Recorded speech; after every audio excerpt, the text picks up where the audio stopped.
We're recording and live. Okay, thank you, Caitlin.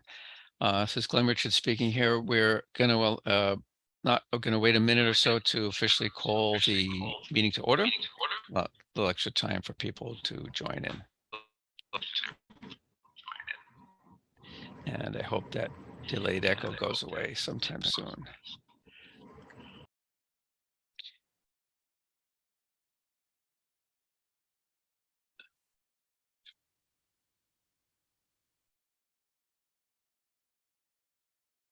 Okay.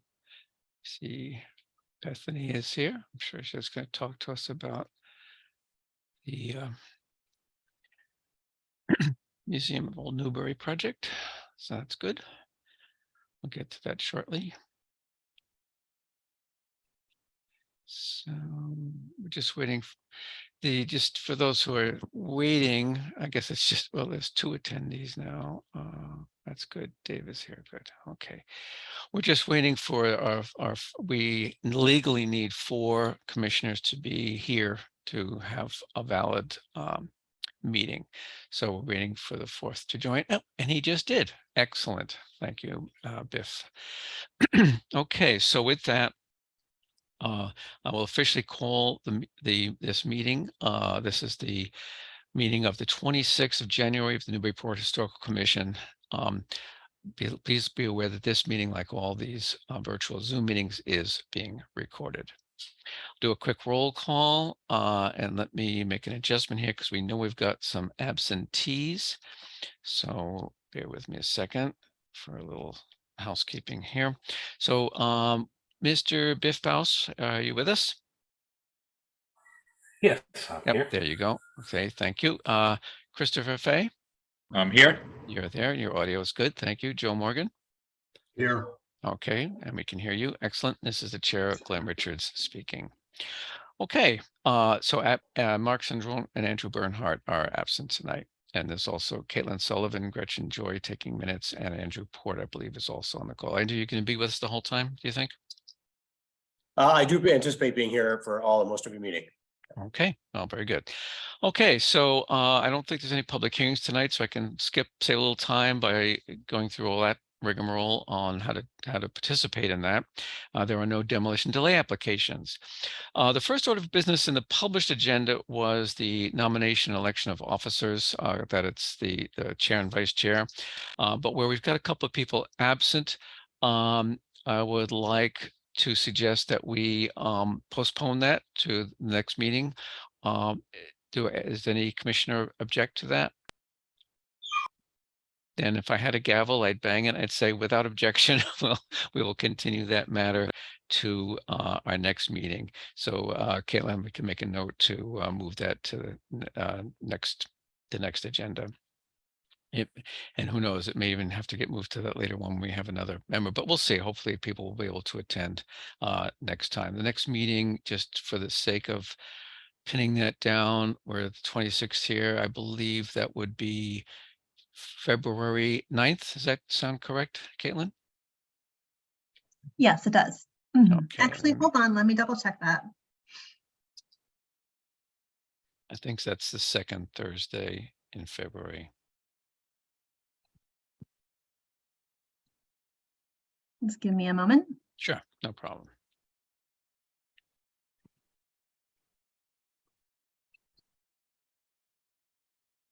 That's correct. Okay, very good. Okay, thank you. So we'll move that up. So we have a couple of items under the general business for tonight that are things of import. And we have some attendees. I see in attendance Bethany Doral. I hope I'm pronouncing that correctly, Bethany. Looks like, is Bethany's audio enabled, Caitlin? I'm here. Oh, there you are, and we hear you. Yes, a little bit soft, but we can hear you, Bethany.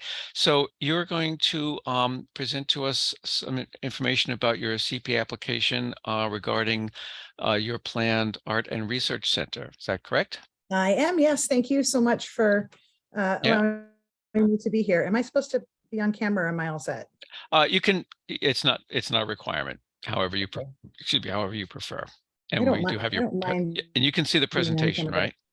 I can. I'm Okay. not sure I can figure out the, Well, what happens is Caitlin will actually run it. You can just say, okay, next slide or whatever, and Caitlin will advance the slides. fabulous. All right, well, I wish there was a nice picture for you to look at instead of just my name, but I'll carry That's on. not to worry. All right, well, thank you everyone for inviting me to visit. I am Bethany Duro. I think I've met you all, but if I haven't, I'm the executive director for the last year and a couple of months of the Museum of Old Newbury. Can you hear me okay? Yep. Hey, you're fine. Great. Okay.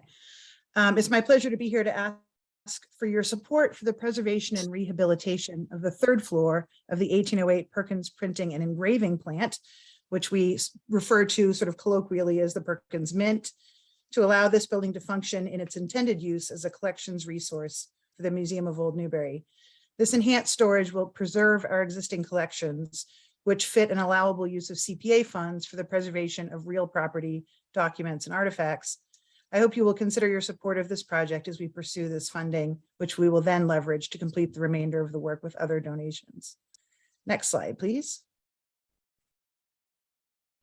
As you likely know, the Museum of Old Newbury in all of its iterations has been preserving and collecting the history of present-day Newbury, West Newbury, and Newburyport since 1877. We have an extraordinary collection, and this is an extraordinary time for collecting. Next slide, please. As the bicentennial generation, colloquially known as boomers, downsizes and antiques prices slump, extremely important objects and documents from the history of this community arrive at our door. In the year since I've been here, samplers have arrived unsolicited in the mail with no return address. Paintings have been dropped off in the office, and in one memorable occasion, the wall of a house that was being demolished was brought over in a truck, festooned with some extraordinary local folk art. I'm Next very slide, familiar please. with that one. You Personally. are. We were partners in Yes. that endeavor. Yep. This silversmith and former Speaker of the House has been reunited with his bride, who had long been in the collection of the Museum of Old Newbury. And next slide, please. And this sea captain was reunited with the giant shell he brought back from one of his many voyages. Those things both happened this year. Let me be clear, we do not take everything we're offered. And of course, if it were up to me, I probably would, but we turn away items that we cannot care for and try to ensure that they're preserved somewhere else and somewhere that they can be accessible. This is often not possible. We are struggling. Most other organizations are struggling with the same space and storage restraints that we are. But when these items are taken out of the community, they lose something crucially important. Next slide, please. Taken together, the art archive and artifact collections at the Museum of Old Newbury form a remarkably complete picture of life over time in this one place, this place that you all work so hard to protect. We're able to provide so much material that supports the work you do: history, images, drawings, furniture, and in some cases, the faces of Newburyport's built environment. And we are entirely out of room to preserve these crucial pieces of our past. Most of the collection of the Museum of Old Newbury is undigitized. Some has yet to be cataloged. We have no off-property storage, and this would be of limited use in any case, as a great deal of our work involves being able to quickly access our collections to assist researchers from homeowners to scholars. Next slide, please. Pardon the interruption, Bethany. The image we were just looking at, the writing on the right-hand side of the screen, what was it? What's that from? Like, what is that? That is from a record of the common pasture that we acquired this year. I see. We thought it was the common pasture on Scotland Road. It turns out it was actually the record book for Old Town Hill when that was a common space. Okay, thank So, you. Very cool record. Next slide. I'm not proud of these slides, but I think they make my point. The Cushing House is full. You can see this in the pictures. The first and second floor are very carefully exhibited, and we're very proud of them. You get to the third and fourth floor, and we are to the rafters. We've done the hard work of securing the envelope with a great deal of help from the community and from you and other supporters, but now we must better care for our collections. Next slide, please. The Perkins Mint was built for Jacob Perkins. You all know this, I'm sure, a silversmith, engraver, scientist, and inventor in 1808, the same year as the Cushing House in the front of the property. 2 centuries later, it became part of the campus of the Museum of Old Newbury and was stabilized and restored. The building has been used for limited collections, library, and archival storage in antiquated cases, and to hold lectures and events. This important structure is underutilized at a museum that is desperate for space. My predecessor, Susan Edwards, was the first to suggest that compact lateral art storage on the 3rd floor would be an excellent improvement to the current use of the space. In 2021, we began working with Donegan, the industry leader in library and art storage, to develop a plan to install this storage on the 3rd floor. As we worked together, it became clear that the entire building could be rehabilitated so it could be better used as a climate-controlled storage facility for art, the research library, and the archive. Next slide, please. I'm hoping to just mesmerize you with pretty pictures. The art collection at the Museum of Old Newbury spans centuries and genres. We have the largest collection of Newburyport's most commercially successful artist, Laura Coombs Hills, including her archive, sketches, and personal objects used in her artwork. Her life story and the story of her art is just beginning to be told nationally. Next, please. We have significant works by the deaf artist John Brewster, whose connections to Newburyport are numerous and whose large-scale portraits of the Prince family are considered one of the best examples of early American painting. And also on the right, John Smybert, a Scottish painter who was the first academically trained artist to live and work in British America. Next, please. We have landscapes, marsh scenes, and oh boy, do we ever have ships. Ships aplenty. Next, please.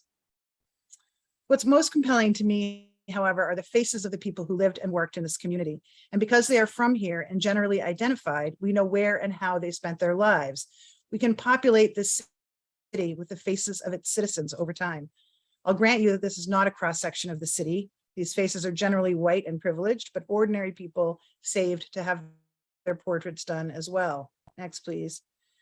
Our collections include the faces of chandlers, furniture makers, dock workers, ship joiners, and school teachers and their wives and children. The room in which much of our art collection is stored is secure. The water damage that you can see in those photos is ancient, but repairs are necessary that cannot be undertaken until the paintings are removed. The paintings are also not able to be studied without handling them and risking significant damage. We need to move them carefully and as little as possible. Lateral storage, where paintings are hanging rather than leaning or stacked, is key to the long-term preservation of our collection, and it is the best practice in the field. As you can see in the application, the last year has been spent studying the feasibility of rehabilitating the Perkins building to better serve its purpose as a collections, archive, and art storage space.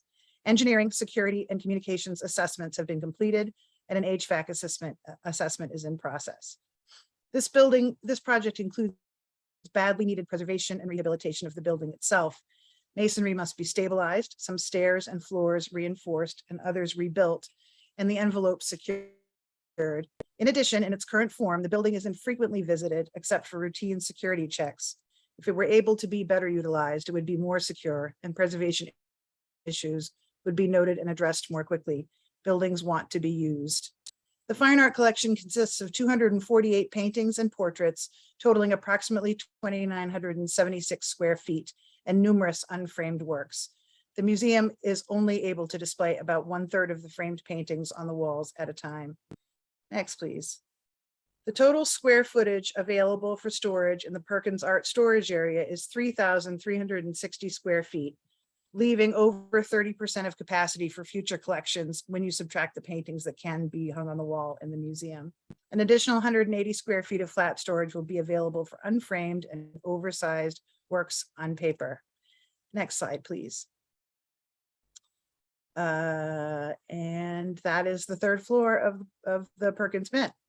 I have one more slide than I thought. Is that Next your slide, secure? please. Is that your security That's our guard keeping watch? Indeed. It's funny, I actually have no idea what that was for. Nobody seems to know, so we just leave them there, keeping an eye on things. And this system would not interfere with that gorgeous roof ceiling truss system either. Right. It's been designed to ride on the floor. So I would like to close with an anecdote and an invitation. Several months ago, a woman came to the museum with a painting and a great deal of information that had transferred to them from the previous owner of their house on Market Street. They had sold the house, but when the time came to transfer this treasure, painted by Waldo Pierce for his in-street barber, he had owned the house until his death, the new owners declined the gift. This woman was literally in her moving van on her way out of town and frantic about what to do with the information that had been entrusted to her and would now be lost to the house and the town. She came to us. We have no art museum here.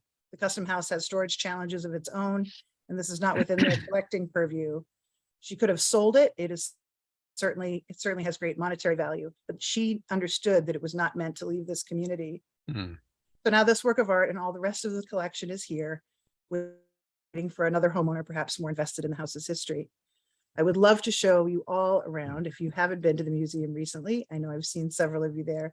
Please call or email me. I'd love to show you around. And I know we have very many pressing needs in this community, and I really appreciate your consideration of ours. Thank you. Thank you, Bethany. And I'm very happy to hear about this painting personally, because a very close personal friend of ours was in turn a close friend of Waldo Pierce, knew him. They're both obviously deceased now. He lived over on Olive Street, but he was, don't know if he had any of Waldo's works, but yeah, there's a personal connection there. So I'm very happy to hear that that was rescued. It's actually right up over my desk in the office at the museum. Okay, and I one look at other it every quick day. thing I'll say to my colleagues here. Could you go back to slide 8, please, Caitlin? This slide struck me because I don't know when the picture on the left was taken. Obviously, it's an old photo. And then looks like in the middle, someone had done some, let's just say, ill-advised alteration and upgrading. Yep. And then, but the third picture, the one on the right, it just struck me as these three show so well what I personally, I mean, I'm in awe of the work you folks have done with preservation and restoration, between everything from the cobblestones to the buildings to the interiors. I mean, I'm amazed. So, and this picture really kind of says it all, how you were able to, bring back to life that building, with some obviously in the that entrance was somewhat modified for, a more, let's just call it a contemporary adaptation, but otherwise Yes. restored to its former kind of glory. So my hat's off to you folks. Anyway, that was the end of that. I just wanted to, get that off my chest, so to speak. Thank you. Thank you very much. And of course, we don't do it without an awful lot of support. So that is also really appreciated as well. Yeah, well, I know that there's a lot of support in the community. In fact, I did go through your paperwork, and of course it took a while scrolling through all the many letters of support. So, all right, well, with that, let me shut up and see if my fellow colleagues and commissioners on the panel have a question or comment. Joe, I see a hand sprang up. Would you like to say something or ask a question?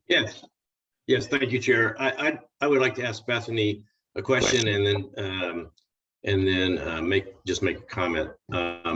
I'm curious as to the previous work that has occurred at the Mint. And perusing other, since I'm also seated on the CPC for the preservation grant funds, I was just scrolling through the previous project list over the last couple of decades, and I did see this building come up a couple of times. So I'm just sort of curious to understand what's already occurred here. Clearly, there's been some restoration work, as Chairman Richards has just indicated.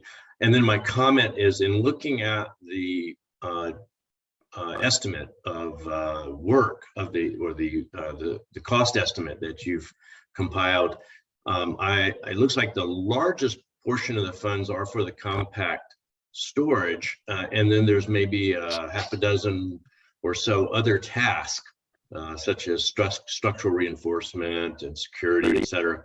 Those all go for 10 to 20,000 or some such. I would just suggest that you carry a contingency on your project. I mean, I'm just speaking as with experience from projects I've worked on as an architect, and if it's an old building, and if there's unconcealed issues in the building, at least the portion of the work that's not part of the furnishings and the compact shelving, it might be useful to carry, say, a 10% contingency just in case. That's my only comment. Okay, thank you. Thank you. That is an excellent question, and also excellent advice. The reason, so long story short, the Perkins building was donated through some interactions that I don't entirely understand to the museum in 2007. So before restoration, it's that center picture. The picture on the left is about 1880 or 90, I believe. And so the building, you can see, obviously, some of the changes are quite clear. The windows were restored to their original location. The door was put back. And actually, when the door is closed, it was made to look like the open doors that you see in the 1880 to 1890 photograph. There also was electricity put in the building. There was a security system put in, but it's rudimentary. It's really just a motion detection system. It doesn't have any sort of video capability or anything that we would really want if we had, you know, a lot of collections stored in that space. And so the envelope of the building was stabilized. The roof was redone. And these utilities were put in the building. There were, you know, as you know, better than probably anyone else I talked to, these buildings need constant work, even when you've just dumped several $100,000 into them. So in this case, there is some continued, you know, spalling and masonry disintegration that needs to be addressed. The stairs that were constructed are fine for, you know, one person at a time, but they are, some of them really, according to the engineer, some of them really need to be stabilized for us to be really safe to have public use there. So there, you know, there certainly are, the reason that it was a natural fit for this project is that most of the work has already been done, unlike, say, the carriage barn, which in the first place is so valuable as a record of what it is, a carriage barn. There's still, you know, bays in it with hay and the mangers and carriages. So the Perkins Mint is not functioning as a mint, where the carriage barn is at least sort of functioning as a carriage barn, and it would need so much modification. This is, we are able to do what we need to do in this building with the very expensive, very high tech, very carefully planned, you know, lateral system. So we're able to use this building with some stabilization and repair pretty quickly in that process. So we've had quotes from, I think having a contingency is a great idea in every project, and certainly we'll add that to the project cost. But we've had a number of estimates from a preservation team that we've worked with on several other projects, and they feel quite comfortable with those dollars. But of course, the price of everything is fluctuating so, you know, ridiculously right now. It's hard to know. So yes, absolutely. That's excellent advice. Thank you. Thank you. I will also say the Donegan system was sort of, the price was sort of breathtaking when it first came in. Yeah. And so we tried to shop around, and what we discovered is that Donegan is the game in town for this sort of work. In fact, we called another system to get a quote, and then got a call from our Donegan representative saying, I just got a call saying I was supposed to call you and give you a quote. So it seems that there's not a whole lot of other players in this field, and they are considered the best. So this is the system that is the most compatible with not only our needs, but with the building that we are intending to use it, to place it in. Thank you, Bethany. Joe, I know your hand is still up. Were you all set, or do you? Okay. Okay. Bethany, you mentioned, I noticed in the, we're seeing something about engineering recommendations. I assume that, because I know that in library systems, of course, we're talking about a lot of books, which are very heavy. So is part of the structural things you mentioned, is there strengthening of floors and so forth to support the storage system? Is that part of that? Just There curious. is, yes, absolutely. The weights of the systems and the books and paintings, you know, the objects in the Right. storage systems have been calculated, Okay. and the engineer has done a, you know, per square foot weight load. Okay. So some of the structural members are going to be supported. Right. There's a couple places where a column will need to go in. Okay. So yes, absolutely. The weight was taken Okay. into account for sure. And the other thing I would comment, and this is really more of kind of a heads up that this will may be a topic that comes up in when you talk to the community preservation committee there about and I thought Joe was headed there with what he was asking about, because generally CPA funds are used for acquisition, preservation, or rehabilitation of some historic structure. So, so there'll probably be questions about whether or not the acquisition of the storage system somehow fits into that. So I'm not sure if you've got a ready answer for that or not, and it's really not. It's not we on this commission don't have to figure that out, but just kind of a heads up on that. No, I appreciate that. And we've been giving some real thought to, the CPA funds. The preservation of objects is also included there. And I think Yes, there would be no other, I understand that. I think maybe there's a vision of these, paintings that are being sent out to a conservator, but of course, the conservator would immediately recommend that painting needed to be stored hanging. So Right. you get into this loop of, I see. and that's probably, and that probably is the main connection, because before the call, actually was discussing this with some of the staff about that while typically the CPA funds address a structure such as a building, it doesn't have to be a building, can be an artifact of some sort, whether it's a sculpture, a book, a painting, but it is some tangible thing. These two properties, these two being your property there, not yours, but the museum at Cushing House and also the Custom House Museum, are kind of the special instances where you have a historic structure and the concerns about the preservation of a historic structure per se, but you also have the fact that there's a collection within the structure that's also historic and is also valuable, and has all it's multiple concerns, not only for conservation and preservation but also exhibition, right? So it gets complicated quickly. So I think that the angle that seems most appropriate is the conservation and preservation of the artifacts that I think you've made it very. I compare this also, if you'll permit me. Yeah, go ahead. Chair Richards, for example, at the archive at the library, the replacement of the HVAC system for climate control, which is critical for the preservation of objects. Right. And I think some of that will happen here too. But I believe to talk about a structure without its function, without talking about the infrastructure that it provides for its purpose, is somewhat kind of nonsensical in a way. So I agree. I haven't seen this particular issue addressed directly by the coalition and its guidelines, but it seems that you can't talk about storing an exterior of a building without also talking about, to some extent, what the building does and how it functions and its purpose. right. Yeah, Biff, I see you have a comment you'd like to make or question?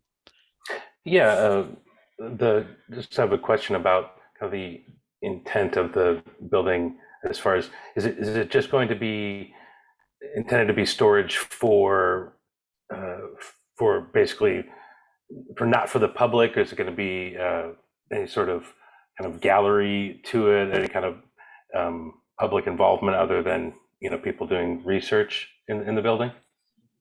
Well, thank you. That is an excellent question. So it's going to be 3 floors with 3 slightly different uses. So the third floor that we're applying for this year is the art storage. Most of the requests that we get are for research access, which right now we can't really provide to the vast majority of our art collection. So it will be accessible storage in that, we don't damage paintings by moving them around. Right now we can't access them at all.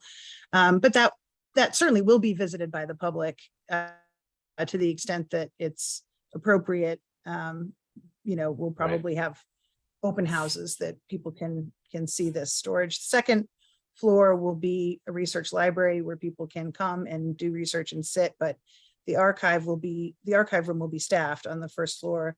That's the goal for the completion of this project, to have staff people, not full-time certainly, but on designated days and times, who can interact with the public, with homeowners, with people who have questions about their property or, any of their other numerous questions. Great. But no, I think there will also be in the library setup that we had a proposal for. The tops of the book storage areas are flat and are appropriate for sort of, flat exhibition panels, as are the Mhm. ends. So I think there is an opportunity to still tell the story of the Perkins printing plant, which is, Jacob Perkins was an extraordinary figure. Right. And we do have a lot of records from his life and his family. So it would be great to continue to tell that story too, which honors the history of the building. Yeah, my question, the reason I asked was just because I think it's one of these buildings that a lot of people in town I don't think really know that much about or don't really notice it, just because it is kind of tucked back there. And I think it's a fabulous building on itself. Then just when you dig into the history and looking at the old money that was printed out of there and all that, it's Yeah. absolutely fascinating. So I just be anything that to encourage folks to know about it and to be able to see it, I think would be great for that building. Absolutely. you. And I will also say that, I've been there for a year and a half. There are pieces of our collection that I've never seen because I would have to move so many other things to get to them. So if somebody is doing research and is requesting information about, the portrait of a person that are in their house, for example, I can't readily provide that right now. So there's another kind of public access that's allowed by this project where we can now Sure. see all of these, paintings and also in the flat files without damaging them. That's great. And one just self-edifying question is was that a Timothy Dexter, one of the statues from his yard, one of the first couple of slides I saw? Oh, that is so funny that you should say that, because my husband is walking around in the living room right now with his Salt and Pepper As You Please t-shirt on. So that's Timothy Dexter we're all fans. Yes, absolutely. So I hope you've been in the museum. If you haven't, yeah. okay. Yeah, I have, I but have to it go was- over there again. There's actually more Timothy Dexter stuff that, again, we can't access right now. So, but we do have the full-size statue of him that's actually on permanent loan from the Smithsonian, and we have other fragments, arms and legs and hands and things from other statues. That's great. You said he's walking around with a salt and pepper shirt. Yeah, Yes, I know he what has the that reference t-shirt. is to, I believe. Isn't Well, that no, I know exactly what it. Oh, okay. Because I've made those shirts. So I'm just wondering if. Oh, and we've ordered them online. Oh, yeah, those from you, Biff? I see. It might be. That's what I'm saying. I It's see. funny. Small world. All right. Yeah, no, I think, Yeet was overdone. So we decided that we were going to get the real inside joke. Yes, Yeah. that is very much an inside joke. All right. Well, very well. So if there are no other questions, we do want to move along. We have another one to discuss, but we should have a motion as to whether you would like to authorize myself, that is the chair, to do what I did for the other ones. You should have gotten in your email the letters, the memos I wrote regarding two projects we discussed a couple weeks ago. Is someone prepared to make a motion that we send a letter in support? Even if we'll phrase the motion in that positive sense, but if you disagree, can just vote nay. Someone willing to make such a motion? I can make that motion. All right, thank you. Biff, is there a second? Yeah. Seconded. All right, thank you, Mr. Morgan. So let's give me 1 second here because I need to do one thing here. And so we'll go around to register your votes. And for some reason I had Andrew here, but he is not here. So Mr. Biff Baus, your vote on that? Yes. Okay, thank you. Christopher Fay? Yes. Thank you. Mr. Morgan? Yes. Okay, and the chair also assents, giving us the required 4 positive votes to approve said motion. Thank you all. Yeah, you're welcome, Bethany. And yes, you may be hearing from me soon on an unrelated thing, but but thanks you for coming in tonight and giving us your overview of your project. And I understand, or we all understand that this is just the first of the multiple phases, but I think the overall vision you've got there of how to use that plant, I echo Mr. Bellis's comments about, it is kind of an underappreciated part of your little campus there, and it'd be great to get it more engaged and engaging. I agree. Thank you. Okay, now we have another person who would like to talk to us about a CPA-related project. And Dave, correct my pronunciation if I get this wrong. I want to say something like Kashuk, but I don't know what's the correct pronunciation. Well, maybe if you lived in Poland, that would be the right way to say it, but it's Pasek. Okay, well, either way, you're welcome to join us here. We can hear you just fine. Good. And you would like to talk to us about your project. I believe it's around the future side of a Perkins making a lot of Perkins tonight. But yeah, I was going to say we were overloaded with Perkins this evening. Yeah, I'm not sure why my camera. Do you see my face? Because I thought I had my camera on. No, it's okay. Right. Well, a lot of times I don't think the way the city usually does these, the people who are attendees, their video is, it's a question of bandwidth and other things. So it's not your fault. You're fine. Okay. All right. Okay, fine. All right. As you can see, my name is Dave Pasek, and I live in the Joppa neighborhood, and I am working on a new interpretive panel for the Perkins Playground in Joppa that describes the park's former use as the site of the Newburyport Gas and Electric Company, which was there from the 1850s until approximately the 1930s. Things were dismantled at different times, but much of it was gone by the 1930s. And I'm here also to ask for for a letter of support from you for my funding application to the CPC. So before I go on, I want to make sure everybody knows where Joppa is. I have to assume in this audience, everybody probably knows where Joppa is and Perkins Playground, but does anybody need a description of where that is?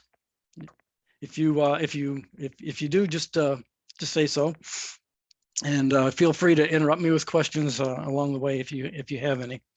Okay, well, if you know Joppa and you know Perkins Playground, that's what what I'm talking about. That's what I'm addressing tonight, and I don't think I have to convince anybody in this audience of the importance about learning about Newburyport history. It's in your mission statement. And your mission statement says that your mission is to protect, preserve, and promote Newburyport's historic structures, neighborhoods, and landscapes. And the two words that popped out to me are promote and neighborhoods. And those two words are exactly my motivation for working on this project. It's to promote or to bring more awareness to Joppa's unique contribution to 19th century life in Newburyport that otherwise may be totally lost to future Joppyites. That's actually a word, Joppyites. Really? Okay. If you've read as many old newspapers as I have, you'll see Joppyite. Joppa's very proud residents called themselves Joppyites. And this history of the park, of the former use of the park, is almost already lost. The people that knew these tanks and buildings are slowly leaving us, and the buildings have been gone since the 1930s. And unfortunately, most people who have any inkling of a factory being at the site of actually two factories at the site of Perkins Playground know it through National Grid's remediation project that began in 1999. Yep. And it took most of the early 2000s to finish. So that's how most people, or not, I won't say most people today who are aware of its former life know it through that project. But I want to bring this part of the history to life, for future generations, and have it be known more than a remediation project. Mhm. And there's, if you have a question, you can ask. Okay. Well, yeah, actually, just real quickly, Dave. So the Perkins Playground, is that a future to be established, or is that Nope. there now? No, it's there now. Okay, It's on been on there. this, okay, on this Yep. same site.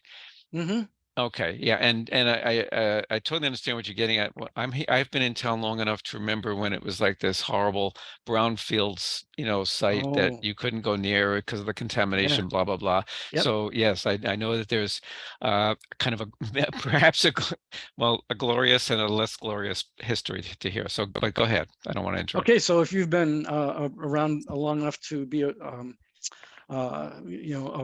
familiar with that period, I believe you're going to enjoy some of the pictures that I've got here that are going to be part of this interpretive panel.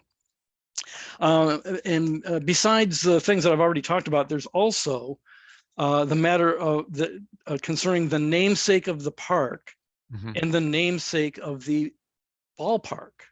Two different people, two different Perkins. And they're not related.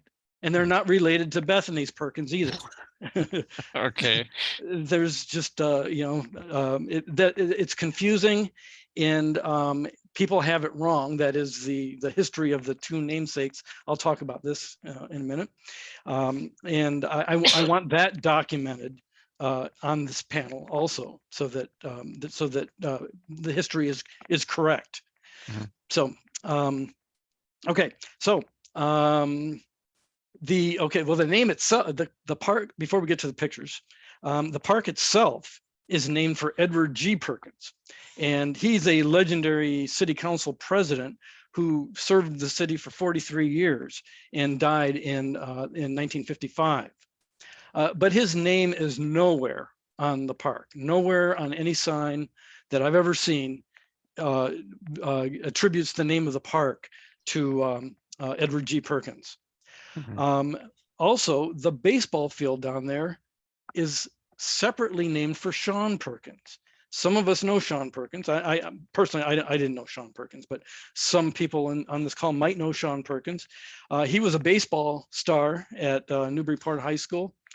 He was in the class of 1998 and passed away at the way too young age of 39, just a few years ago, about 4 years ago or so.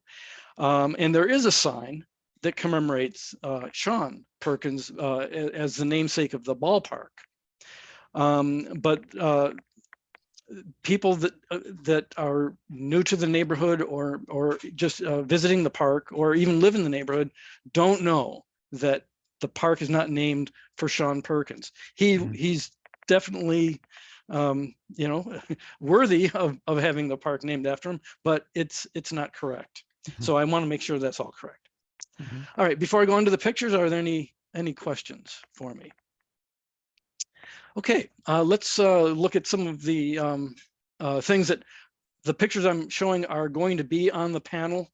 I've got more than I've got in this because I thought I had maybe 5 minutes, and I only I didn't bring everything, but I'm going to try to put as much into the interpretive panel similar to the ones that we already have in town. So what we're looking at here is the original Newburyport Gas Company. Now notice I didn't say gas and electric because this is long before electricity was even used in any way. Thomas Edison didn't invent his light bulb until like the 1880s. So this is the Newburyport Gas Company.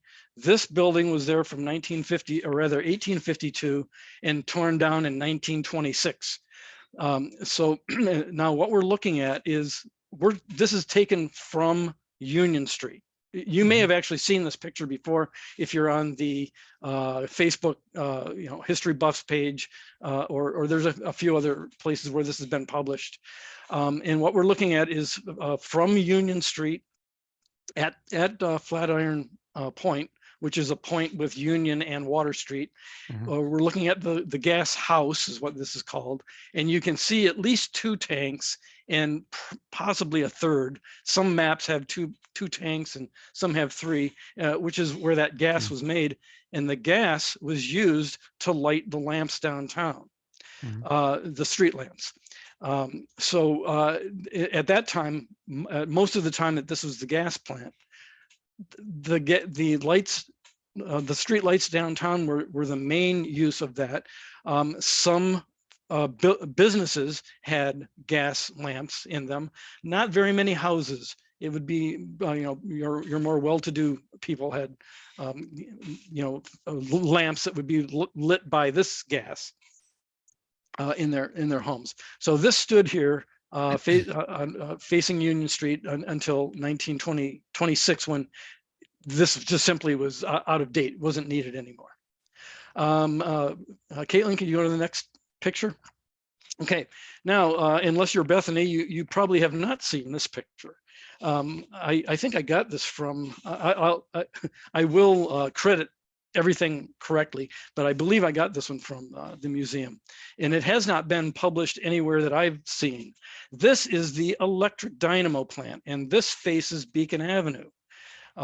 So you can see the tank in the back. That's one of the same tanks that we just saw on the previous picture, and that's more on the Union Street side. This is Beacon Avenue side. And this picture would be taken as if you were standing in front of the tennis courts. So that building is where the sandbox and the swing sets and all the things where the little kids play, up on the top of the Beacon Avenue level. And then the ballpark is below that, or what's now the ballpark would be below that. So that is the electric company. Now that was built in 1902, 1903, I think is the date that's on it. And that was very shortly after electricity was actually being used. Now you can see on the bottom, it says Newburyport Gas and Electric Company, because there was a early electric company in Newburyport. It was downtown. Then it merged with the gas company. So that's why that the dates don't line up the way you might think, because there was a merge in there. But from 1880 and 1890 to 1926, it was the Newburyport Gas and Electric Company with just this building. And then this building actually ran out of its capacity very quickly, because electricity was very quickly being used more than just for light bulbs. It was, some of the businesses downtown were getting engines and motors, and people were getting light bulbs in their house. So this actually wasn't the electric company for very long. Where National Grid has a substation at the bottom of Federal Street, there was a similar looking building there that was torn down in the 1960s that overtook the electric generation. But this was the electric plant until it was the only electric plant until about 1916, and then I'm narrowing it down. It was torn down in the 1930s. At that time, it was Haverhill Electric, because by that time, people were, electricity was in more general use, and it had to be a much bigger company that produced the electricity. But this is, like I said, on Beacon Avenue, right where the tennis courts and things are today. Okay, can you go to the next picture, Caitlin? All right, so Glenn, is that, I'm sorry, I think that's who I was talking to. I'll give you a second to get your bearings on this picture. Yep. I'm assuming that you've never seen this. I dug this out of, I yanked this out of National Grid. This is an aerial shot from before Perkins Playground. So what we are looking at, you can see Water Street, which goes all the way up and then turns into the Plum Island Turnpike. You can see where Rolfs Lane is. You can see Flatiron Point and our friend Jeff Roloff's house at the point there. And then Union Street comes straight down and Water Street goes around where the clam shacks used to be. I'm sure most of you are familiar with the clam shacks. And then Beacon Avenue is right at the bottom. So where you see the words where it says Beacon Avenue at Lincoln, that's where we were just looking at the electric plant. And Glenn, you were saying the area was just a swamp. That's what they called that. They called that the gas house swamp back there, which is now where we have the Sean Perkins ballpark in the back. You can see obviously the one tank that was still there. And at this time, it's not a park yet, but it was the future. That's the future site of Perkins Playground. If you would direct your eyes up to the upper left and where it says Plum Island Turnpike, you see that little white building there? Can anybody tell me what that is? Is the one with the parking lot in front of it? Yeah, what that is. Now notice it's 1948, 1950, somewhere around there. Let's see. The wheels are turning. Yeah. It's Sportsman's Lodge. I was gonna say that restaurant down there used to be Sportsman's Lodge. Now the Audubon, yeah. Doesn't anybody remember the turkey dinner? That was the best. I remember the chowder. Yeah. Anyway, I was thrilled to get that. Okay, I'm getting off topic. Yeah, we need to move along. Okay, I'm almost done. I only have a couple things here. Okay. But okay, so this is going to be the backdrop of the interpretive panel. Okay, so can you go to the next slide there? Now, this is a very crude mock-up of what I've done. This is 35 inches wide, 23 inches tall, or I should say 35 long and 23 wide, which is the dimensions of the existing interpretive panels around town. Now this is very crude, so obviously you can't read the text with the white on that, so there's things that still have to be done, but it just kind of shows what I'm trying to do. And I've got a little story about the two Perkins up there in the upper right there. I've got the pictures that we've seen, plus a really good newspaper article that explains things very well. And I've got a little star in the lower right corner where I think I want this to be placed. I'll show a picture of that in just a second. Caitlin, if you can go to the next slide. This is another version of that is done by an actual graphic designer. And this is just number one, her first version, which still needs work also because we can't read all these things, and it's not going to have that much text on it. That's just Greek text to help me place things. But on the bottom, I've got the different stories that I do want in there. That I've got, some of it I've already talked about. And so that one of those two is going to be how this should look when I'm done. And Caitlin, go to the next picture. This is where I hope that it will be. So there's Beacon Avenue looking down at the river. That's my house on the left.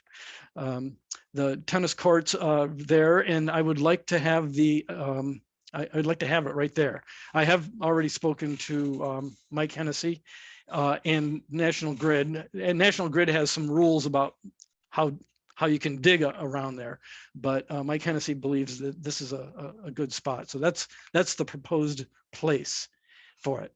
And last slide, this is the budget, and a lot of it's being donated. I'm doing all the historical research and the writing. My wife is in the graphic design business, so that's being done by that. So by her company. That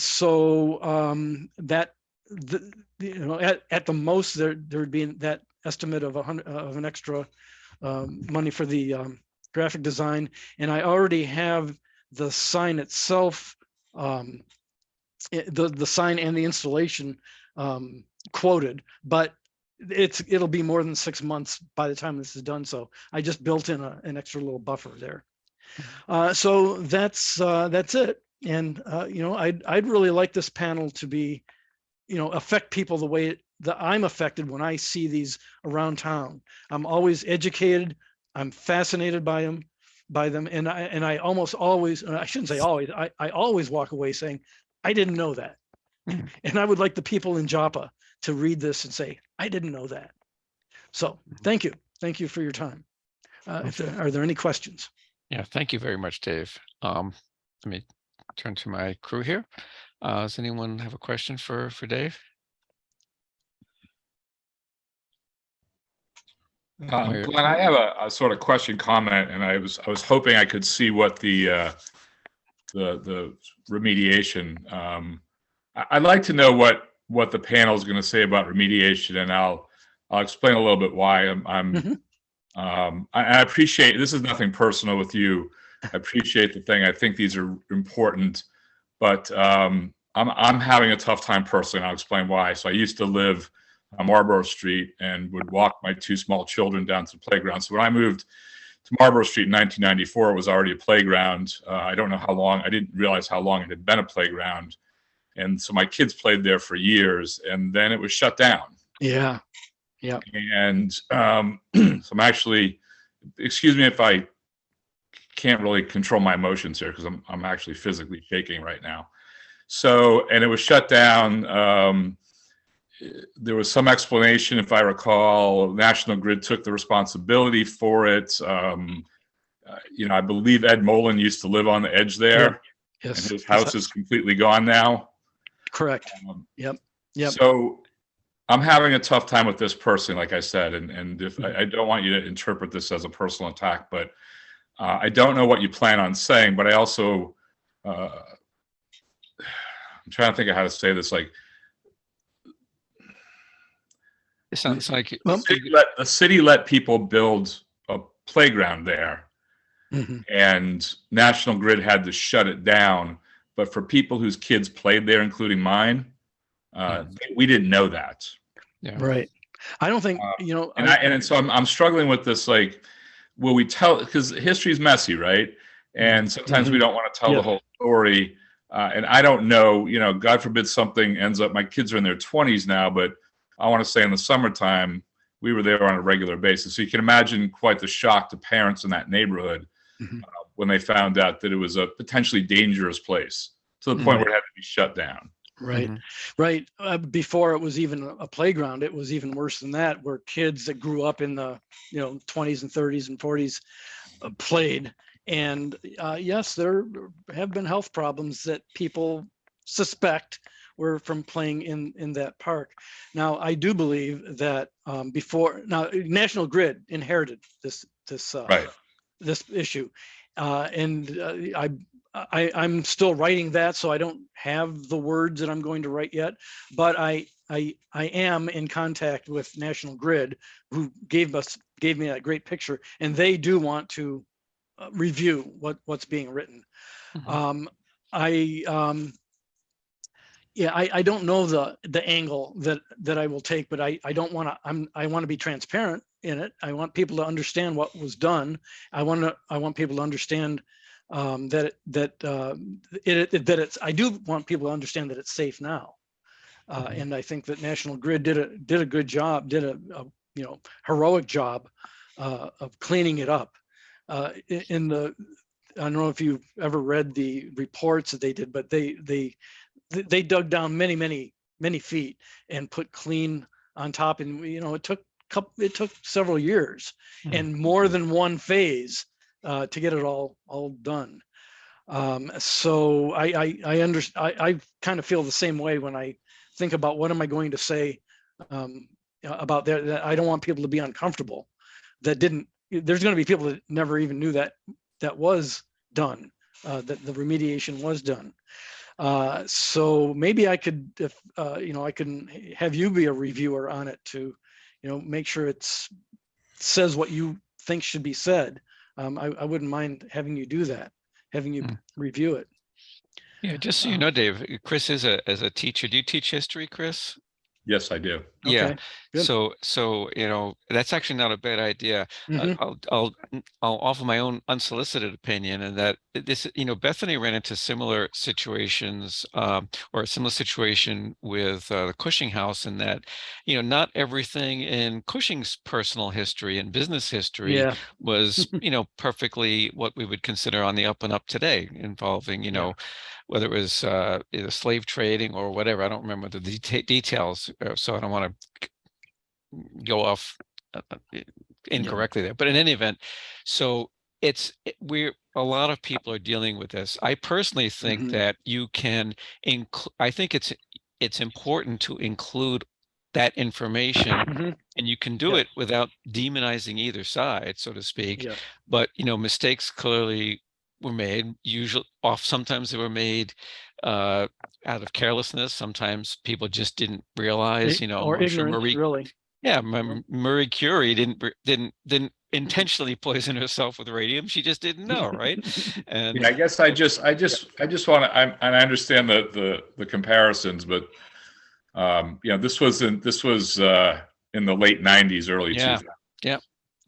It wasn't 200 years ago. It was 25 years ago. So yeah, and you Well, get that aspect. right. They So I'm should have just known. struggling. I hear what people are saying. But nobody knew until the remediation of so-called remediation. The So transparency we issue wouldn't there, have taken our kids to the playground. We would have, Right.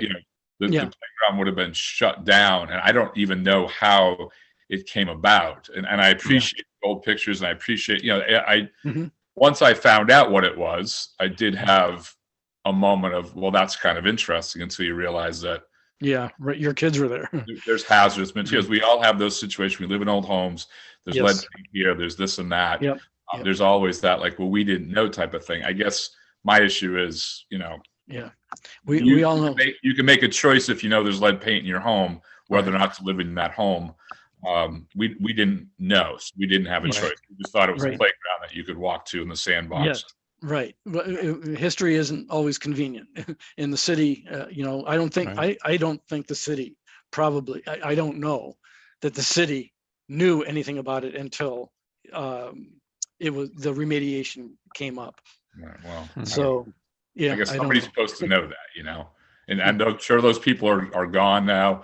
But I don't know. So Yes. Yeah. No, it'll be interesting when I actually get that part written and reviewed. So, but thank you for your sentiments there. thank you for listening. Yeah. Yeah. Thank you, Chris. That's certainly worth bringing up, and it'd be interesting for someone to try to do a little investigating as to, was it an honest Yeah, right. mistake, so to speak, on the part of the city, or did someone at least suspect that, given that there was a gas plant there, that there might be contamination? Because, Right. like you say, Chris, it was recent enough that by then, we knew about things like Love Canal and all that Oh, yeah. type of thing. Anyway, we Yeah. digress somewhat. So Dave, this is the Historical Commission, right? So Mhm. we obviously, as I'm sure you know, we don't approve or disapprove these. You're looking for our support. Mhm. In the documentation for the CPA funding, and again, this isn't our decision. The CPA will decide who gets how much funding. One of our members, Joe Morgan, sits also on that committee, kind of representing us. But they mention here that and I'll actually read you verbatim here. It says, in general, a rule of thumb is that CPA can fund projects that deal with tangible historic resources, but not with historic interpretation, education, or heightening awareness of history, period. For example, it gives some examples.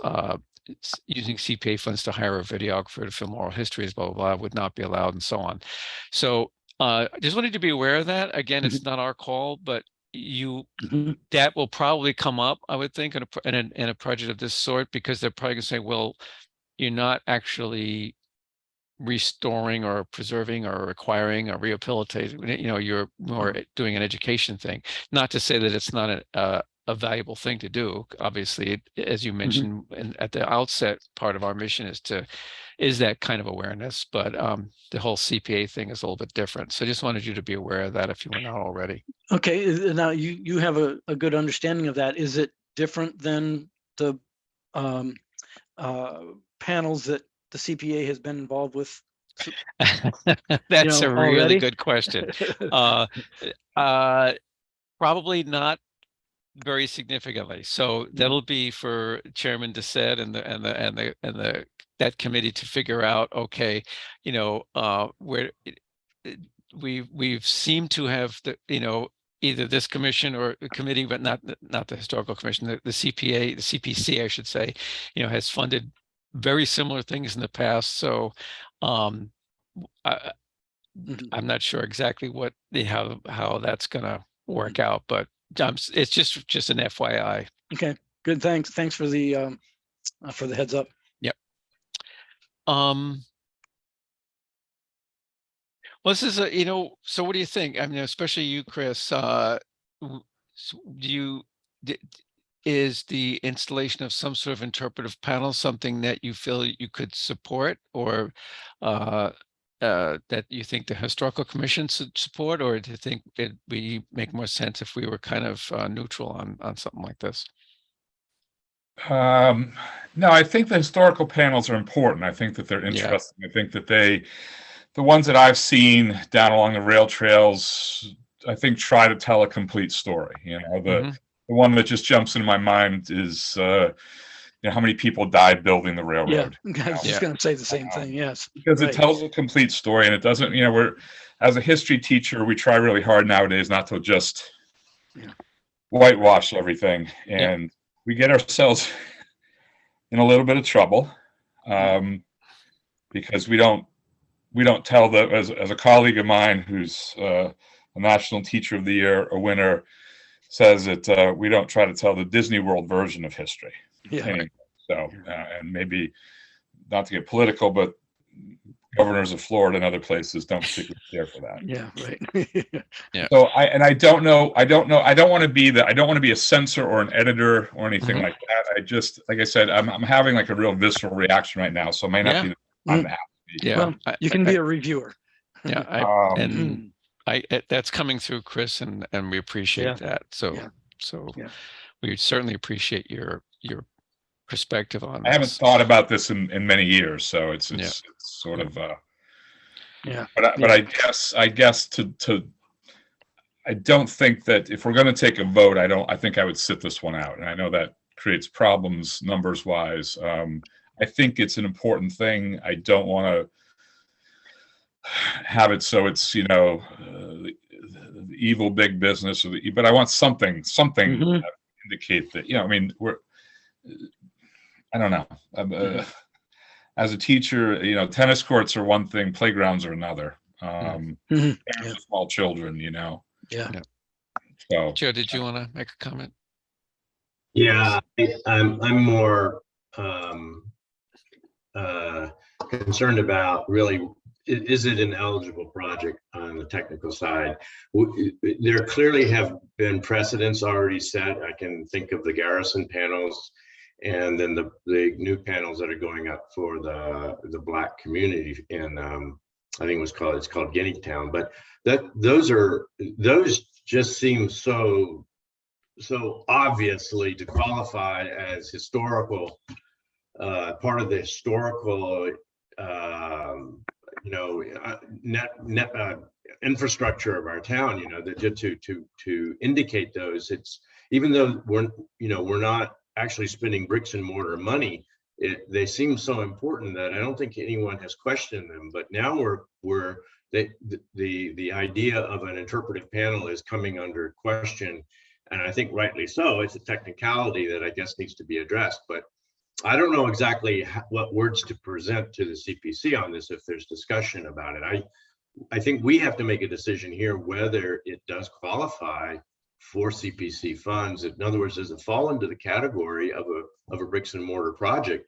I don't think it really does, because we're not talking about a there to quote president here. You know, there's no historical landmark or that's currently existing that we're either acquiring or restoring or renovating or preserving. I mean, you know, so I mean, in terms of the technical decision here, I don't believe it qualifies, even though, like I said, precedent has been set in the prior year. Okay. Okay. Dave, I'm taking a quick look now. Do you have other letters of support that you, let's see. G mining, Perkins Barnett, petition draft. Have you gotten any letters from people in that community around there? Either in support or opposition or anything? I didn't know to ask, but Mm. I'm sure I could. Mhm. If you got Well, let's d- guidelines on. Well, it wouldn't be for us. It'd really be for the CPC. Like, Mhm. I know that the folks at the Museum of Old Newbury have a number of letters in support of the application, and that never hurts. What I'm thinking, well, I'm happy to not necessarily, take a motion or that we direct the Historical Commission to write, but I think would be happy to write my own individual, letter, not speaking on behalf of the commission, however, just to say that, I to basically say the stuff we've just talked about, that that it's important to make visible this whole episode in the report's history that actually expands quite a few years from, that uh, quasi-industrial use and the contemporary use, and what happened in the middle that involved some a certain amount of pain around contamination of the soil there and so on, and it's all part of the story. And it'd be I don't envy your job, Dave, trying to figure out how to Mhm. write that. Yeah. I'm sure you'll have fun figuring, wending your way through that. And if Chris feels he can help in any way with that, that's great. But I'm not obviously gonna commit Chris in any way, shape, Yeah. or form. But I'll be happy to write something, basically just saying that from just someone who's interested in local preservation and these types of educational projects. Because I agree with what you said earlier about encountering these interpretive panels along the rail trail or wherever. I find them wonderfully useful. I have yet to see one that I didn't think was well done, and so on. So, um, I think it's a worthy project. I think the CPC will have to decide. So Mhm. Joe, you'll still be involved with that one as a member of that group, as to whether it can be, it technically qualifies or not. Now, well, I'm going to Okay. pass that ball over to that committee. Sorry. All right. So unless someone feels they would like to make a motion, I'm happy to continue with the other items on the agenda. Does anyone feel they would like to do that, or shall we continue? There isn't too much left. But I do appreciate you attending tonight, Dave. I realize it probably feels a little bit strange, like not having a definitive, thumbs up or down. It's a I complicated respect your situation. point. I respect your opinions on this and Okay. and your feelings. So no, I'm fine with it. Okay. And I'll probably want to communicate with you on this. Does Caitlin have your email address and all that? Yeah. All right. Okay, I can get that later then. All right. Thank you very much, Dave. Okay. Thank you. Yeah, you're very welcome. All right, I want to try to move through. There was on the item of correspondence that's noted on the agenda, there was a letter. I hope you guys had a chance to see it. We had a discussion a couple of weeks ago on that rock tower at Atkinson Common, and one of the concerns that was raised by members of this committee, including myself, was about how come there's no roof? Well, the letter answers that question. Apparently, there never was a roof, but there are elements of the design of the tower that could be / should be built and designed in such a way that doesn't present a significant problem, and that's and it involves sealing of some of the materials there, concrete, mortar, whatever, so that water that does enter through whatever openings are still there. For example, there's no sash or anything in the window openings. They're just openings in the stone wall, right? So there's going to be infiltration of rain and so forth, but they do have a plan for how to handle the water in such a way that whatever steps towards restoration they take aren't going to be taken in vain, but they're going to be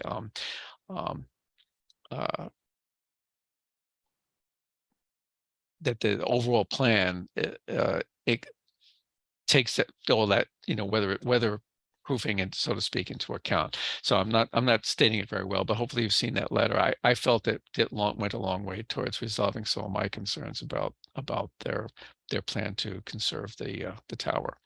I hope you should have all gotten a copy of my note about that to Chairman Doucette, that one, and the other one, the Custom House Maritime Museum one, which we voted our support for a couple of weeks ago.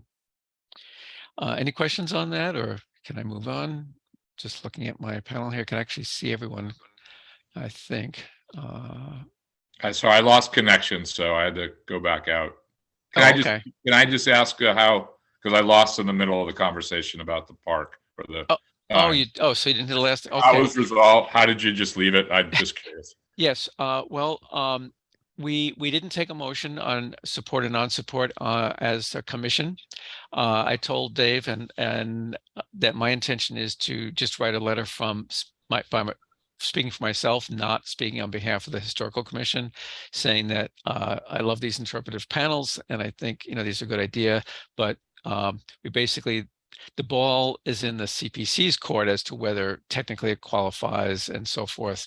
And I kind of wished him good luck on how to handle, the not so pretty parts of the history. I agree with you that, we should shed light on all of it with as little editorializing as we can, but with all the honesty we can as well. Okay. Thank you. So that's kind of where that ended. So and I would encourage other members of this commission or any members of the public to also communicate. You can just send an email for the chair to set or whatever to express your opinion on any of these. Okay, sorry about that, Chris, that you dropped your connection. So did you hear the what I said about the letter that came in about that rock tower at the Atkinson Common? I just heard the tail end of it. Yeah, just the fact that I read your letter. I agree with your letter. Okay. Yeah, and the letter that came in from them answered when kind of responded to our concerns about how they were really going to secure it against the weather. Yeah. Okay. Apparently they do have what sounded like a reasonable plan for that. Okay. We have so we've decided to push out the chair and vice chair nominations and voting. I think the way, just kind of what you can expect is, I think that the way this is done is that someone will make a nomination and then we'll just vote on it. It's a little bit awkward for me personally, because like saying, I kind of imagine that someone may nominate me to be chair again. Maybe they won't. I don't have any control over that, but I'm certainly willing to continue on as chair. But if anyone I second that. It's, that feeling you get when they ask for volunteers and the rest of the line takes 2 steps back. Anyway, but we'll address that in a couple of weeks. I would encourage folks to the role of vice chair is actually not a big deal. It's mainly the only duty I could think of is running a meeting in my absence. And I don't think I've missed a meeting that I'm even aware of in the years that I've been chair. So that doesn't happen very often. Okay, we have, and there are, I don't think, Newburyport, if you're still with us, you didn't have any updates, did you? No, thank you. Okay. All right, then, let's move on. We have approval of the minutes of the 12th of January. I think Gretchen just made a very slight change from the draft that was sent out, something about trees, nothing really that significant. Hopefully you had a chance to review those. So is there a motion to approve the minutes of the 12th of January? I'll make that motion to approve the minutes. Okay, thank you. That was Biff. And is that seconded? Seconded. Okay, thank you, Joe. So your vote, Biff? Yes. Thank you. Chris, you were here last time, right? Yes. Yes. Okay. Okay. I And vote Joe. yes. Yep, I got that. Thank you. Joe Morgan. Yes. Okay, thanks. And the chair also assents. So we have 4 affirmative votes on that. Thank you very much. The only other item on my agenda is adjournment. Is there a motion to adjourn? Motion to adjourn. Thank you, Mr. And Fay. I'll second that. Okay, that was, I believe, Biff seconded. Is that right? Yes. Okay, thank you. Okay, so your vote on that, Biff. Yes. Thank you. Chris? Yes. Thank you. Mr. Morgan? Yes. And the chair is also in the affirmative, so that gives us 4 affirmative votes. We draw the Historical Commission meeting of the 26th of January to an official close. Thank you all for your participation and your time. Appreciate it very much, and appreciate some of the very useful and insightful comments made tonight, and as often happens. Good night, everybody. Good night, everybody. Thank you. Good night. Thank you, everyone. Thank you. Okay. Good night, everybody.